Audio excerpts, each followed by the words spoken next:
All right, all right. Welcome on in to another action-packed edition of the Between the Hash Marks podcast, the post-Super Bowl Philadelphia Eagles Vince Lombardi Trophy champion extravaganza edition of the pod. As always, I'm Matt Lombardo, joined by my friend, colleague, mentor, and fresh back from the French Quarter, Mike Tanier joined us. Michael, how you doing, my friend?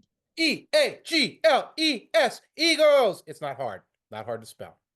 Not in any way hard to spell. Not just our mayor in Philadelphia, but I believe it was the president of the team. I don't know who was speaking a few minutes ago at the official press conference for the parade. Also misspelled Eagles. I wonder if that was a gag. I wonder if Don Smolinski gagged. It was Smolinski. Is that who that was? It might have been. I didn't see the I press think conference. I think it was. He's the president of the Eagles, and Yes. the mayor is next to him. And he's giving an emergency text message, if you are on Broad Street and you see trouble and you need to text the police, text them, whatever it was, as Ready Eagles, and that's Ready, EAGLS. Oh no. So he can't be a gag because he's giving you wrong Right. safety information. Not great. Suboptimal. Very bad. And the mayor kind of jokes around with him. Then the chief of police came on here and said, "I'm not even going to try. I am not even going to try." It's that's good. That's good. It reminds me of back in the day, listening to WIP during the Flyers playoff run, and people were struggling with the cadence of the "Let's Go Flyers" chant. That they couldn't get the cadence right of how to make it sound. It sounded like "Let's Go Rangers" the way that people were doing it, and people would call up, "What happened to this city? This proud sports city?" That the fans forgot how to spell Eagles. The mayor forgot how to spell Eagles, for crying out loud. Well, I'll tell you something. On a Sunday night at midnight or 1 in the morning on Monday, typing up the end of my walkthrough, I couldn't spell Eagles either. But I had a reason. I had a reason for that. Yeah, I saw the column. I saw the skeet on Blue Sky announcing the delay of the column. I understand why it was a little bit late. We're going to get into the whole experience of Super Bowl Sunday, where both of these teams go from here, and a whole lot more. But if you enjoy the podcast, if you like what we do, and Mike, I've gotten some great compliments off the air the last couple of weeks. That's awesome. About the podcast, which has been really fun to hear.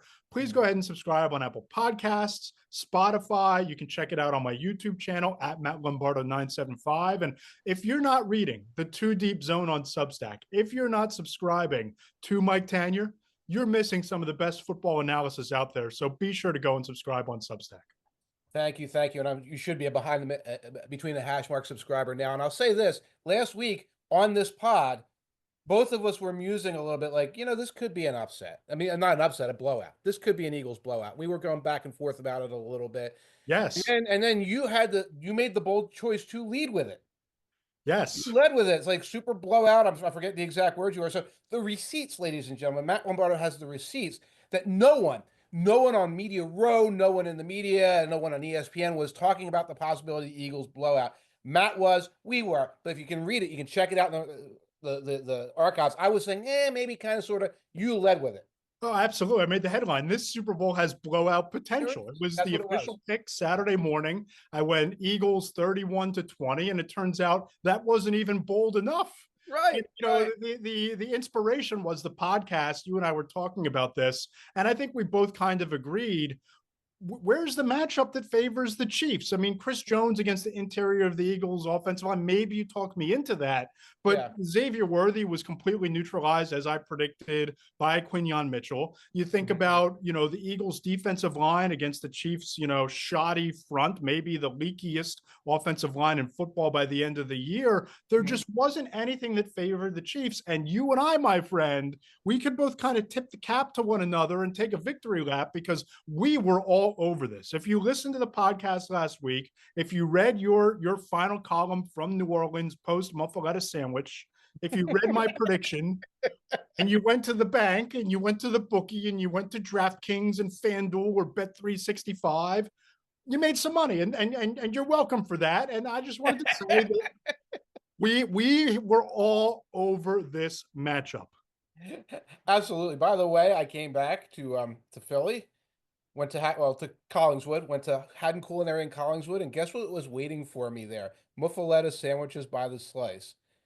It followed you. It followed you from the quarter. It follows me. It follows me everywhere now. I'm being followed by a giant olive-smelling sandwich. Look, you got to look out your office window. There might be one just like creeping up on you at the moment. It's like being followed by a moon shadow, but not quite as romantic, or more romantic if you're like me and you really Yes. like sandwiches. And you know what? I love that column, and it was reminiscent of Steve Politti, my former colleague at NJ.com. He covers the Masters every single year, and Hmm. he's won numerous like Sports Writer of the Year awards from the AP and all those things. The Muffaletta column belongs alongside anything Politti has written, whether it's going to the dry cleaner for who cleans the green jackets, Yeah. whether it's discovering, how they make the sand in the bunkers, and the dude who got arrested for trying to take some home and was banned for life from Augusta, going to find the grandson of the creator of the Muffaletta and introducing it to an entire, subsect of readers, put it in the Hall of Fame. Politi's ears must be burning. We were on the media shuttle, and you can probably guess the individuals who were talking about, like, man, we wish we could do this like Politi. We wish we could do these type of things like Politi. He went ice fishing in Yes, Minneapolis I remember. at Super Bowl. Right? So all of us are in the grind, and he's ice fishing. Which, come to think of it, it was like 5 degrees. Maybe the It grind was. was better, but he created magic then. You talk about legendary green jacket stories and things like that. His ears have to be burning right now. Absolutely. And, just getting into the game for a little bit here, Mike, what stood out the most to you? Because it's easy to say the Eagles' defensive dominance, but there were so many things that went right for the Eagles and just never got going. And when they did, went off the rails for Kansas City. It was, I mean, the defensive dominance, part of that is some of the people who made plays. So we got Josh Sweat, he's been a starter on this team for years, so I'm not going to talk about him. Jalex Hunt Yeah. making plays. Avante Maddox. And you remember like this sort of long up and down career as this like important backup and then guy who getting it done. Avante Maddox is out there making fourth down plays. Jahan Dotson appears out of witness relocation and makes a spectacular catch and then makes another catch along the way. I'm starting to lose track of like the tertiary guys who had to come in and be successful for the Eagles, and they were. Tyler Steen had to come off the bench Yeah. at guard for a while and play a couple series at guard, and I don't know if it was. He really did phenomenally, but like it didn't impact the team negatively. So many players like that you wouldn't. Milton Williams. Yeah. Oh, big time. Made himself a lot of money in that game. Right, Two yeah, and a because half he's going sacks. Yeah, he made himself some money going into free agency. right. That like this is such a team effort, such a top to bottom effort that it really lives on. And the Super Bowl that the Eagles won against the Patriots had a little bit of that too, where Corey Clement and Mac Hollins, before people knew who Mac Hollins were making plays, and Derek Barnett made a play in that game, and it speaks to the depth of the team and the depth of the accomplishment. What stood out for you? It's two things for me. One really big picture, and one leaning into that defensive dominance a little bit. They just harassed Patrick Mahomes all night long. What was it? 6 sacks and like 9 quarterback hits, just something outrageous. And you could see Yeah. the body language just get completely zapped Yes. very early on, not only from Mahomes, but the entire team, right? You could just tell that the Chiefs didn't have it when he just faced that barrage of pressure all night long. Mike, they didn't blitz in the first half. I'm not sure that they blitzed all game, and they still had a pressure rate north of 46. So that means they were getting home, and they were relentlessly harassing Patrick Mahomes with their front four. And when you Mhm. can do things like that, when you can do that and you can drop 7 into coverage, it's lights out. It's ball game, it's blowout, it's game over. Officially, they did not rush more than 4 defenders the entire game. There was one very clear instance where Nolan Smith drops into coverage and Zach Bond rushes, so that would be a blitz officially in like a playbook. Um, One play that stood out that I've been talking about a lot. It was 2nd and 14, and the Chiefs keep max protect in. So they're 5 offensive linemen, and Kelsey and Pacheco are all in max protect. And Kelsey and Pacheco are trying to block Sweat. And I think it's Thuney has Jalex Hunt, a rookie, a mid-round rookie on the other side. And the Eagles get a sack. The Eagles just absolutely collapse this pocket. Sweat takes care of both of these guys, neither of whom really add up to one really good blocker. And they get the sack in that game. When you're 7 against 4, it's not happening. The next play after that, Mahomes escapes the pocket a little early, like a little skittish, and throws the pick six to Jean. Yeah. So you're seeing this like this is non-tenable. This is like there's no we can scheme our way out of this problem. You're losing 7 guys against 4, and you're losing. You're going to lose. Yeah, the column on Monday morning, I wrote that might go down as the greatest defensive series in Philadelphia Eagles history. I mean, I you see. talk about the Alex Hunt, the Sweat sack, and Mhm. then the Cooper DeJean pick six in the Super Bowl to go up, I believe, what was it, 17 to That was nothing at that 17. point? That's yes. So basically, put the game out of reach in the Super Bowl. We could talk about individual moments and plays in franchise history, but I don't know that you can take a series on defense since 1933, since the Eagles Right. were founded, and say it was more impactful and more dominant than that. No idea. Maybe something happened with Big Nerek in Right. 1960. Great grandpa can tell us about. I would be willing to listen. But yeah, and that's kind of a turning point. Like the turning point in that game to a degree was like the kickoff or whatever. But the Eagles' offense is struggling early. They get a turnover early. When it's 10-0, you are sitting there thinking, okay, Mahomes makes one play. It's 10-7, and the Bills know how that feels, and the Ravens know how, and the Texans know how that feels. We've seen that story play. When it becomes 17-0 after that series, you're like, it's going it's out of the range of 2 miracle plays now. Now it's going to require 8 miracle plays, and this team is not going to have 8 miracle plays. By the way, in the first half, I think Aaron Schatz told me, the first half defensively, it was the best Super Bowl defensive performance ever, Wow. better than the 1985 Bears. When you pull it out to the third quarter, the Bears, 1985 Bears, slip past the Eagles. And then because the fourth quarter, the Eagles take off the gas, they fall below the Bears. That Ravens team that that intercepted Kerry Collins 3,000 times, and the Buccaneers team that knew the Raiders playbook because they didn't Yes. change the plays. And like, well, the Eagles took their feet off the gas. I'm okay being on the same list with those teams, right? Right. To me, that makes it even more impressive because Yeah, those other teams, best of my knowledge, the Bears didn't rest their starters in 85. They didn't have the uh, opportunity I to. think they might have. I don't know, but yeah, I'd have to go back and look. But if the Eagles are ranked that high, playing 3 quarters of quote unquote competitive football, hmm that puts it in the pantheon for me, maybe near the top of the pantheon. But the other big story that my big takeaway was, and you kind of alluded to it, it was the unheralded players who yeah, really jumped into the forefront of how this game was won. I decided going into the game, I thought there were 6 future Hall of Famers on the field, maybe 7 if you start talking about Steve Spagnuolo, but there's only one assistant coach in the Hall of Fame. So as much as yeah. Spagnuolo, he had the resume certainly going into Sunday, maybe still after that, it's going to be a tough haul. But you start breaking down the performances by each of those 6 players. hmm Lane Johnson might have punched his ticket to Canton because he was just Right. phenomenal, and hmm an all-time performance by Lane.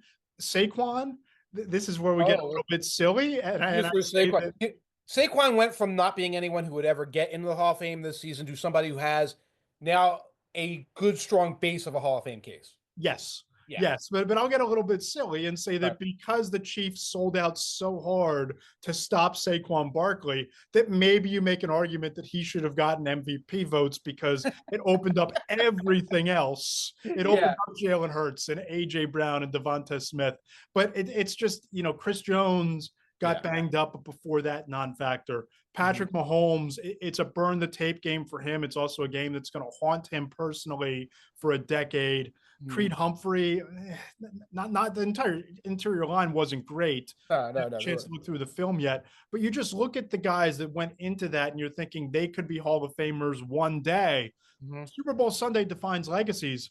Yeah. It just didn't for these guys, Right. Now, some of them, their legacies are already set. So it's for like that. sure. And Kelsey, Travis Kelsey, the And bad. Kelsey, right, right. It's Yeah. like he's a Hall of Famer. Chris Jones is going to be a Hall of Famer and things like that. But that sort of magic sparkle that puts the extra shine on it and says, "Well, we're just gonna carry you into Canton on a pillow."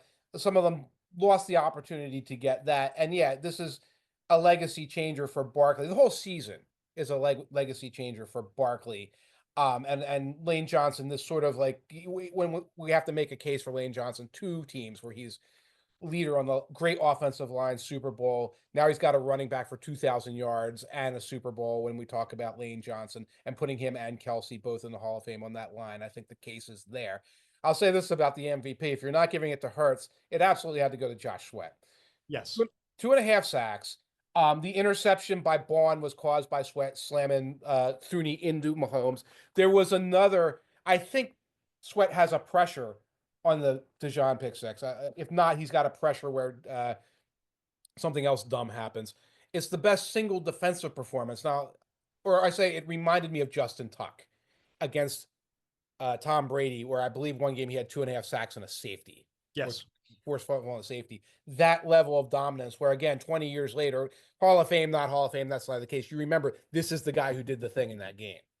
Right, absolutely. And Sweat came out and said that he thought he should have been Yeah, the Super Bowl MVP, and I don't blame him for that. I mean, he yeah. played his ass off. He was disruptive as you can be at any point in a Super Bowl on that stage against that quarterback. Hmm. But you know, at the end of the day, this was Jalen Hurts' award from start to finish. I mean, it just goes out there, and he was workmanlike in the first half when he had to be. The first drive, getting the ball back at the start of the third quarter after the Chiefs go 3-and-out, and he just they take 6 minutes and 43 seconds off the clock, and you start to think, okay, after the Bond pick interception happens at the end of the first half, and they don't score at the Yeah. start of the third quarter, the game was over right then and there. And then Hurts, I know they didn't score a touchdown on that first possession, but it Yes. took nearly 7 minutes off of the Yes. Patrick Mahomes magic meter that Yeah.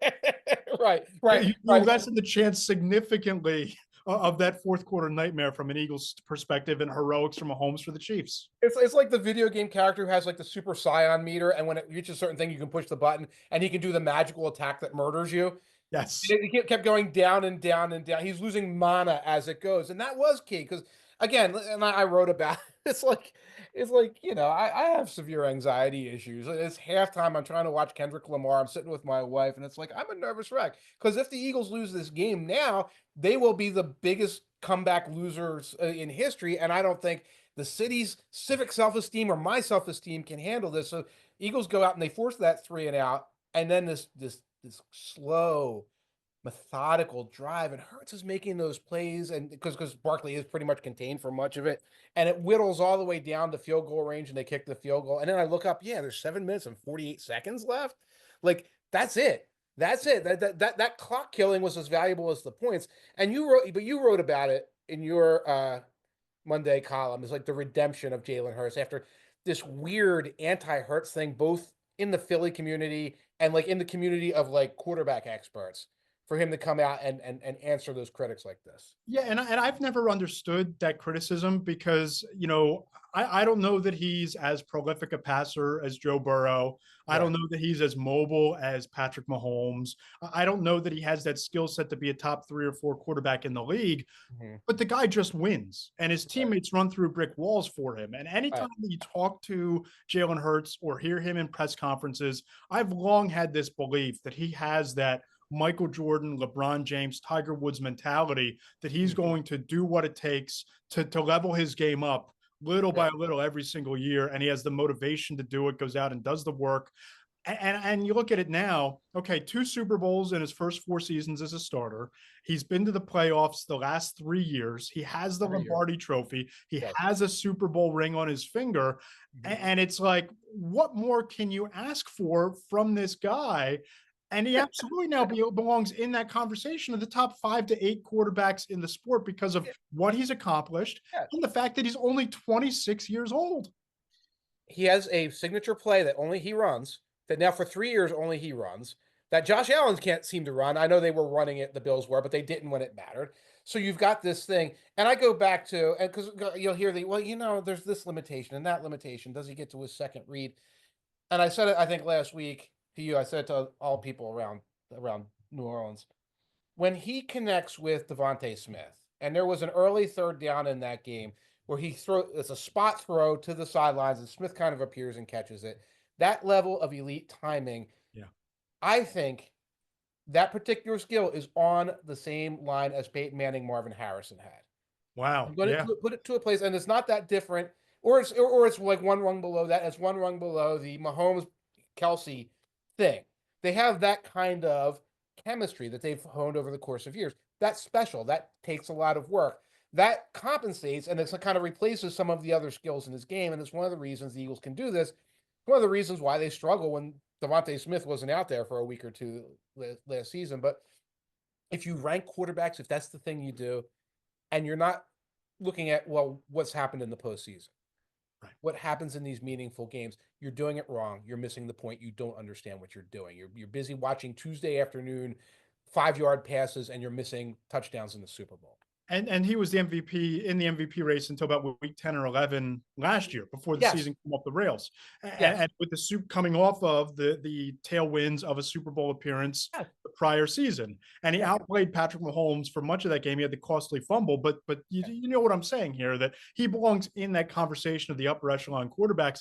And, you know, the Super Bowl in my house was a little bit chaotic. I had, you know, my divorced parents were in the house. My sister was in the house. The kids are loving it. They're running around. The food, we're still eating the leftover food. I had buffalo chicken dip for lunch today. So, you know, you talk about like you sitting there, you know, worried that I'm going to have to come in like Clarence to your George Bailey at halftime with the Eagles, you know, that big lead. I'm at halftime trying to scratch out the beginning of the column, and thank goodness it was a blowout, because I could at least start to formulate some thoughts in my head and pray that, unlike the 28-3 Super Bowl, when I had a column written that needed to be deleted and started over in the final 47 seconds of the game, needing to file shortly thereafter, I could at least sit down and write a little bit. What did Sophie think of the game? She was all in. She was all in. She made like, before halftime, she made like an Eagles Super Bowl banner to hang in front of the TV. She's star of the week. Her classroom has star of the week.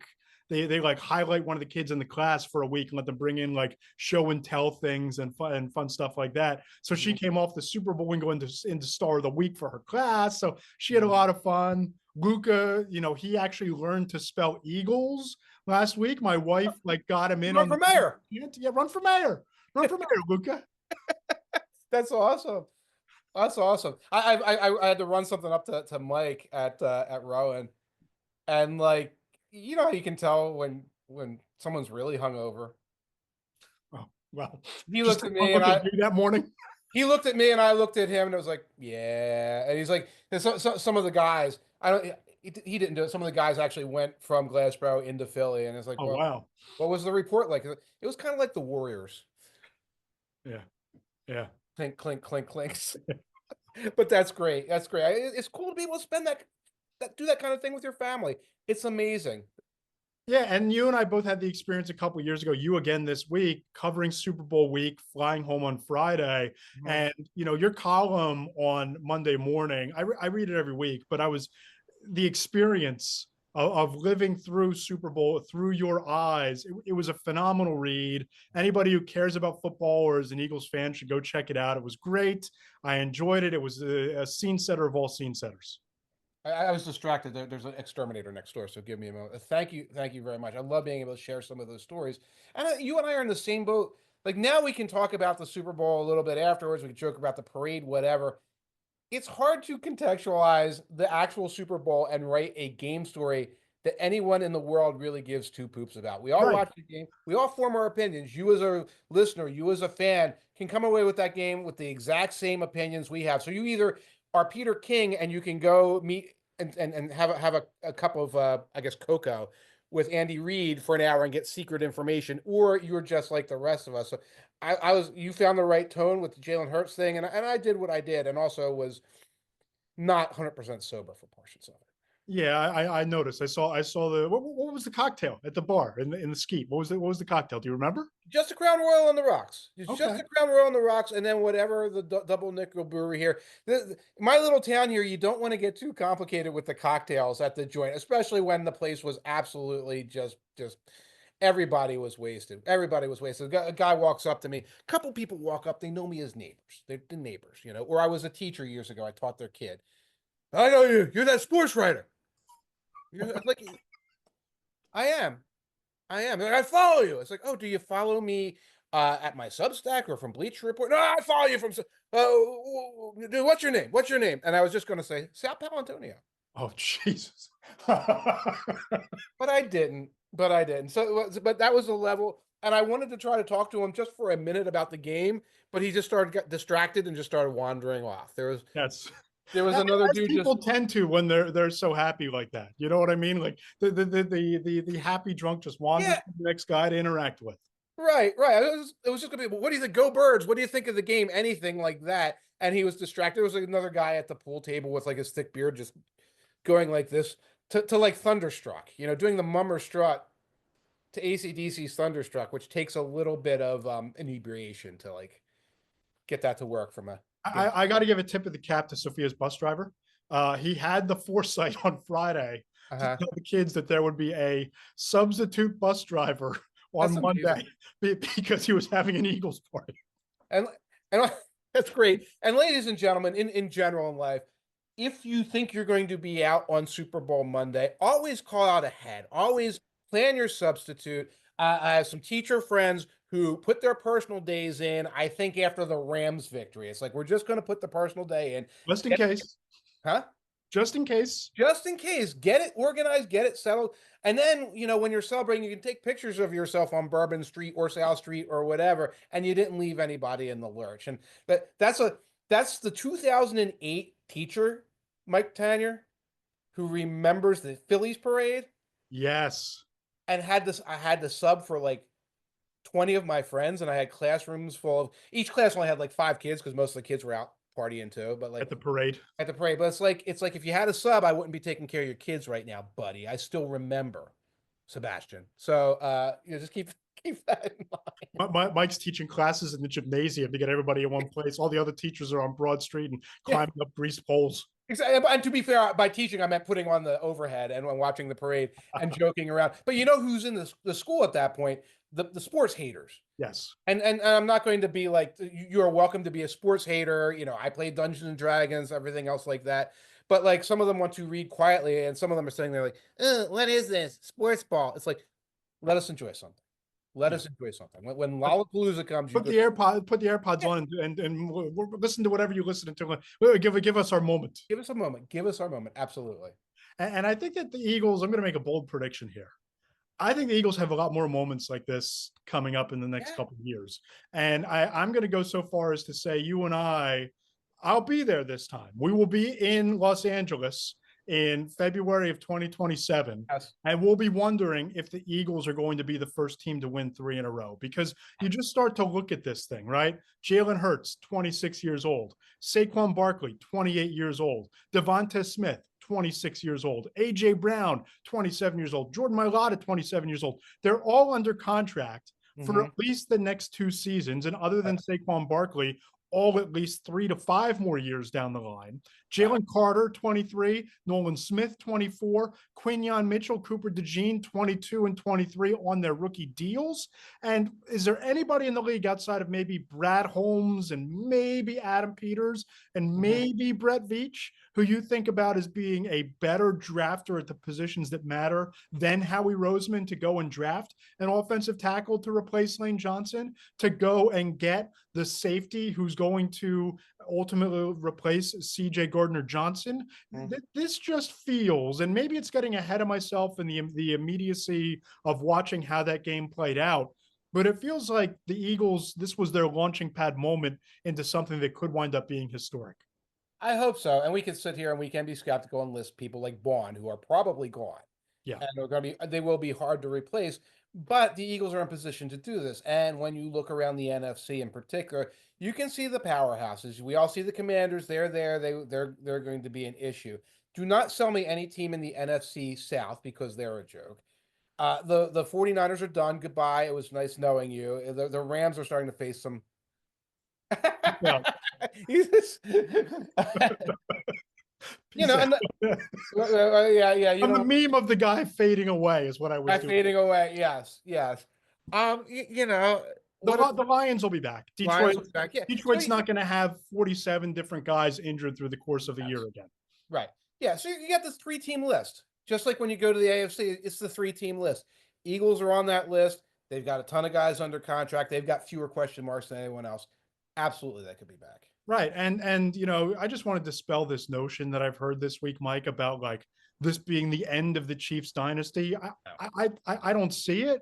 No. Patrick Mahomes is still Patrick Mahomes. Whatever happened on Sunday, he's still Patrick Mahomes. That didn't change. And it's not like Brett Veach and Andy Reid didn't watch that happen and they're going to think, oh, you know what? Let's go get a running back or let's go get a corner. They Yeah. know they need to draft and sign about 6 or 7 offensive linemen. It's just it has to happen. They have to re-sign Trey Smith. That's Mhm. going to take some effort, but they have $11.5 million in cap space. They know what they need. Similar to Roseman, Brett Veach is a perennial executive of the year, front runner and candidate, great drafter, great at restocking the cupboard. They already have an heir apparent and waiting in Noah Gray when it comes Yep. to Travis Kelce and his ultimate departure. Don't start dancing on the Chiefs' grave just yet, because even in the AFC playoffs, the Buffalo Bills wilted when it mattered most. Mhm. Lamar, for as great as he was all year, probably should have won the MVP in the Mhm. big moment. Mark Andrews has the big drop, and don't forget about the turnovers that happened in that game, the Right. interception and the fumble from Lamar. The Chiefs are still the Chiefs. I don't want to dance on any graves, and I don't want to hear that we're going to be shoveling dirt on the headstone that it's over and done with, because it's just No, no, that's wishful thinking for Chiefs haters, and they probably do have to adjust a little bit. Mahomes is 30. He's yeah. going to be here. He's going to be great for a while. And some of these things, we talk about them here. They have to breathe a little bit. Everyone has to take a deep breath. And when it's time to be analytical and you look at the Chiefs and then you look at the Bills free agent situation and things like that, you realize again, yeah, the big 3 or 4 teams are still there in the AFC. We know who they are in the NFC. We'll learn in the days and weeks to come who can rise up or who's going to be taken apart by free agency. Chiefs are not going to be one of those teams.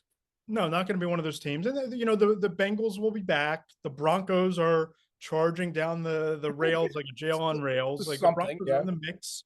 It's just a matter of it's going to be tough to get back. It always is. It's going to be tough for the Eagles to get back, because everything went right for them this year for the most part, right? Saquon Barkley didn't have any serious injuries. Right. AJ Brown came back from when he was banged up. Jalen Hurts was fully healthy until the playoffs, and they still survived to get through that. It's tough to get back, but I think the Eagles are as well positioned as anybody we've seen outside of Kansas City to make that kind of a run next year. That's true. And the NFL is often injury ball. Yeah. And you stay healthy, and the Eagles did stay very healthy this year at 1. And then if you don't stay healthy, who's on your bench? And that's where the Eagles have done a good job, both through salary cap attrition and when they've had other people step up, they've had those people to step up. Absolutely. And, you think about around the league, what's one thing that you think might pop off this offseason? Give me an offseason bold prediction. I don't have any bold predictions right now. I'm still hungover. I didn't look at, nor did I look at our outline that you sent in any way. You give me yours. Yeah, I think that Myles Garrett is back and might wind up sitting. I just can't see. I just Kidding? cannot see the Browns acquiescing. Wow. I just don't see it. Wow. Yeah. That's nuclear. Because that's like the most self-defeating, because like this guy don't want to play. You need picks. You need draft picks right now. He can Yeah. be turned into draft picks. He could probably be turned into a first rounder. He is that level of play, almost certainly. And they're going to cut off their nose to spite their face. Is it just posturing when Andrew Barry comes out at Mobile and says, under no circumstances am I trading Garrett? Is it posturing? Maybe. I don't know, but that is a buckle up one. That is a buckle up one. I know you just dropped one today about things that the Titans should do. Yeah, it's the first of the off-season series. I'm going to make the valiant effort at checking in on all 32 teams across the league and the 3 moves that they need to make this offseason to turn things around. Going by the draft order, so we're starting not great, a lot of material, but not great situations. Right. The Tennessee Titans, the 3 things they need to do. You can check it out at between the hash marks on Substack. Give me And one. the first bold check mark. I think they got to go sign Sam Darnold. Yeah, that's fine. That's reasonable. Yeah, sign Sam Darnold, Yeah. and then trade back somewhere in the top 5 or top 10. Get yourself a first-round pick next year, so you'll have 2 first-rounders. It's going to be a deeper quarterback class from people that I've spoken to, or at least a higher ceiling quarterback class than what we have this year. If you have 2 first-round picks next year and you trade back to like number 4, and you draft an elite corner or Abdul Carter or the top offensive tackle, Okay, get Darnold, let him be the crash dummy for 2 years. Maybe you win some games on the fly, but 2 first-round picks in one draft and maybe a future first-round pick, that gets you right in the mix to be in the top 5 again to get your quarterback next year. I do get the impression that just grabbing Cam Ward is just spitting down a well for the Yeah, Titans. I mean, if they do it, they do it. And it's like, well, you got the #1 quarterback on the board, and that's how we do these things. And you failed to do anything with Levis, and you failed to do anything. Maybe there was never anything to be had with the lad from Liberty, Willis, a couple of years ago. But you're not doing this. You're not in a good position to do this. Maybe and yeah, here is a functional bridge quarterback who won't cost that much. right. And might be better than a bridge in that division. It's Yeah. wide open. You could win on the fly. And the problem is, and I wrote this in the story, you kind of touched on it. If you draft Cam Ward or Shedeur Sanders at #1 and put him behind That line. that offensive line, Right. you could Daniel Jones him. There's a risk of Daniel Jonesing a #1 overall pick in the draft. And if your infrastructure isn't ready, this is how you torpedo a kid's future and you just keep spinning your wheels. Right. And that's just a bad, I mean, a lot of times, every team that picks first overall is bad. That team's very bad on offense, just very poorly put together. Maybe something a little outside the box, including an affordable quarterback who, again, there are people listening. There are friends we have 6 weeks ago, 8 weeks ago, 8 weeks ago. Sam Darnold, $200 million quarterback. JJ McCarthy to the Jets for a first round pick. People listening, Mike, me. I disavowed myself from that opinion. I wasn't calling you out. I forgot who said what. We all said I'm writing the nonsense index. Okay. Although I've rechristened it the Bolt index. Yes. Okay, because I'm allowed to curse now, if not on this site, but on Substack. And I was like, well, I wrote one last year, and my lead last year was, oh, this hoopla about Saquon Barkley. Oh, come the hell on.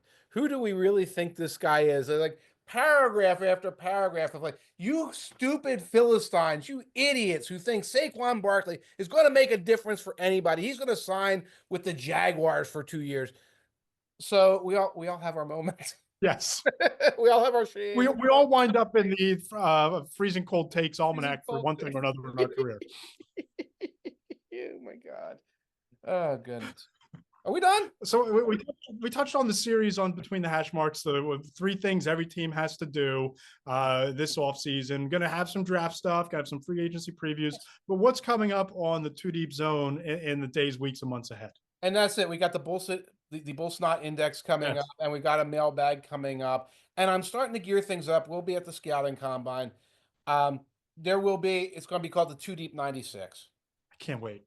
It's going to be 3 rounds of draft analysis, and it's not going to be talking about somebody's foot frequency or shoulder torsion or things like that. We will mention scouting points, of course, but it's going to be for people who don't like draft coverage, who think draft coverage is a bunch of weirdos spitting jargon at each other. This is different. I've been doing it for years, but I'm going to hone it, crystallize it this year. So when you read about Abdul Carter, you're going to feel like you are informed and entertained and interested in Abdul Carter. I can't wait. I'm excited for the Two Deep Zone 96. Can't wait to read it. Happy anniversary / birthday to the Two Deep Zone. The 1-year anniversary Between the Hash Marks is coming up at the end of this month, but I started celebrating a little bit early with the Balvenie 14-year aged Scotch after the Super Bowl.